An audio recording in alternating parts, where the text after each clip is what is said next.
Bonjour à toutes et à tous et bienvenue sur Motorsport Gigantoraptor pour un épisode très spécial consacré à un animal en particulier.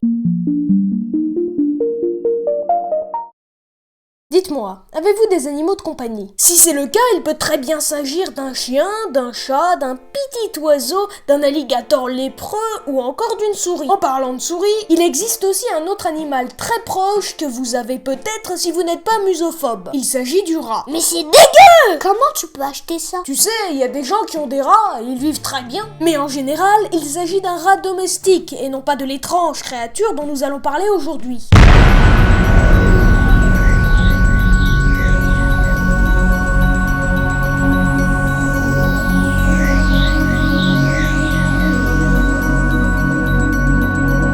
Le rat taupe-nu, aussi appelé hétérocéphale, ce qui peut être traduit par tête bizarre. Et c'est vraiment le moins qu'on puisse dire. Comme vous aurez pu le constater, Heterocephalus glaber est le cauchemar des musophobes, c'est-à-dire les gens effrayés par les souris. On le retrouve en Afrique de l'Est, comme en Somalie ou au Kenya. Les plus grands spécimens mesurent en général 33 cm et peuvent peser jusqu'à 1,5 kg. Les hétérocéphales possèdent de grands muscles masticateurs. Ils ont aussi un très bon odorat et une ouïe hors du commun. Malheureusement, leur vision n'est pas très développée. Mais ce qui est intéressant chez cet animal, c'est qu'il s'agit d'une des deux espèces de mammifères eusociaux. La deuxième étant le rat taupe de Damara.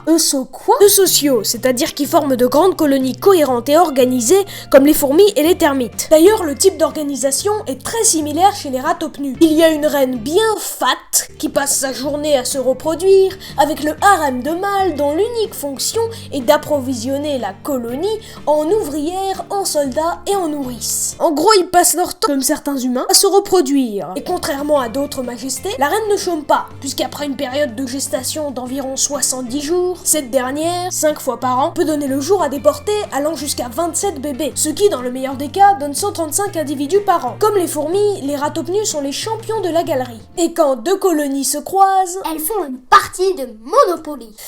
non, elles s'entretuent dans la joie et la bonne humeur jusqu'à ce qu'une des deux reines soit transformée en pâté de rat. Hyper dégueu! Pas plus qu'un bœuf transformé par l'homme en steak haché. Après cela, la colonie victorieuse pille toutes les ressources de son adversaire et massacre, encore une fois dans la joie et la bonne humeur, tous les mâles reproducteurs. Heureusement que ça tient pas longtemps, cette espèce de saleté. Détrompe-toi, car en plus de vivre jusqu'à 30 ans pour les plus vieux, ce qui est extrêmement supérieur à la durée de vie d'un rongeur normal, le rat taupe nu résiste très bien au cancer et aux maladies cardiovasculaires. S'il veut m'attaquer, moi je le tape très fort et il partira. Rien n'est moins sûr, car ils sont aussi presque totalement dénués de nociception. La nociception étant pour information le sens de la douleur.